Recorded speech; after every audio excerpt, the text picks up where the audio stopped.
One of the biggest mistakes that I have made, and my father allowed me to make, and he helped me, but was when I went to get this car. So let me tell you guys this car story. It was crazy. This is one of them old head rants. This is when I was a young man. I was 21, maybe 22. This is when they had Firebirds, and I loved Pontiac Firebirds. I didn't like Camaros too much. I liked Firebirds because the little headlights came up. You know what I'm talking about. You get in, and the headlights would pop up. I'm from the generation of Knight Rider, so I like the little swoop across. I was getting a divorce. I think I was 21, 22, something like that.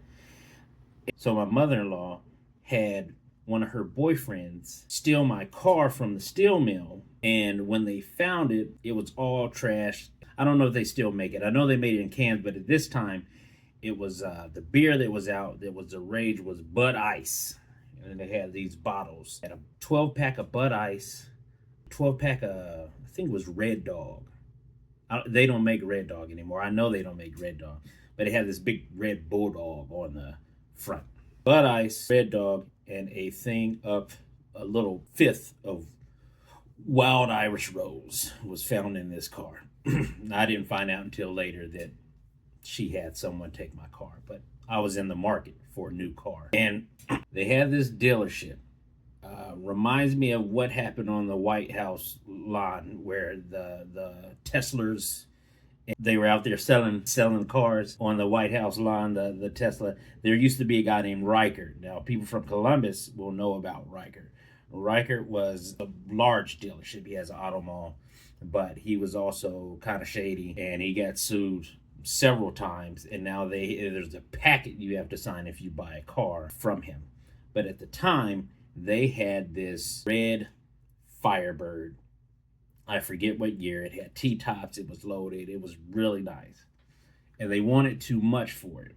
I went down to look at the car. They had paper books at that time called Auto Trader. And I looked in Auto Trader and found a car that was $4,000 or $5,000 cheaper, right? So I take that article down because at the time they would match. If you could find a car that was lower, they would give you that price for that car, okay? Dad said, I'm not going with you. You know, you'll be fine going down there. It's time. I've helped you make some of the deals, but it's time. I want to see what you can do. So I go down to Riker. I gave him the article. We, worked out this deal, bartered on the price, haggled, and I was going to get the car. Problem was the car had, it was like 180,000 miles on that car, and it's an American-made car. It's not a Toyota. It's not a Honda. This is a Pontiac. That's a lot of miles for a Pontiac in the 90s. What I did was, what saved me was at the paperwork. I got this gut feeling. I'm signing the paperwork. Everybody, you know how they are. Everybody's smiling. Everybody's nice until you drive off the lot. And they said, "Take it home. Take it home for the night." I said, "Yeah, I don't think I want to do that." I said, "You know what? I was halfway through. I think I had 2 more signatures left." I said, "No, I don't think I want to." They said, "Well, just take the car home tonight. You just take it home, come back, tomorrow we'll finish up the paperwork." And it's what we call the puppy dog close. Took the car home. Everybody's excited. They're looking at it. And that time we had audio cassettes, so I put in a cassette tape. We're jamming, doing our thing, drinking or whatever, and everybody's partying, except for my dad, of course. But the next day, I decided to go down there, and I didn't get a good feeling about this car. I was like, this is too much. It was a bunch of years. The monthly payment was a little high. I just didn't have a good feeling. So what I ended up doing was, I had given them the rental, and I went in and I told them, I don't like the car. Just give me my car back, my rental, and I'll go on about my business. And they said, "No, we're not." I forget what ensued because this is 20 some odd years ago, but we had some conversations, some dialogue back and forth. And I ended up where I said, nah, I didn't sign this paperwork. I haven't signed everything.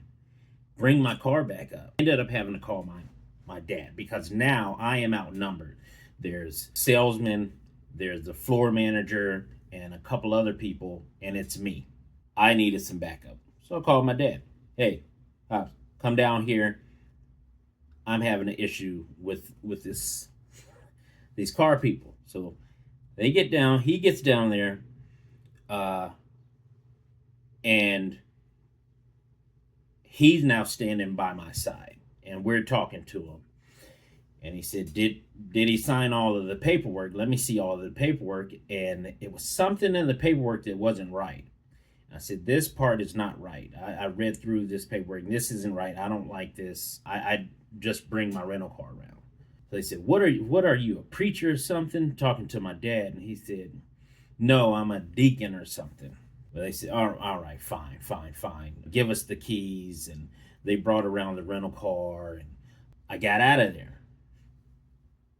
But it could have been really bad because they could have tried to really stuck me with that car. And so just watch out. It's not just car salesmen. There's a bunch of snakes in the world. Just devious people who are smiling as long as they're getting what they want. And as soon as that deal is done, then you're semi-dead to them.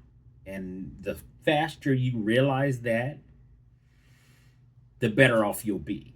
And that's typically why I stay to myself, because people are people. But I got out of that car.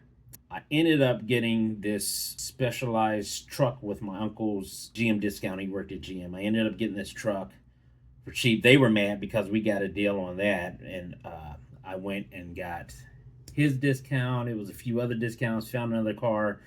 Payment was right, and it was new. It was brand new instead of used, and I paid just about as much for that specialized truck as I would have for that Firebird.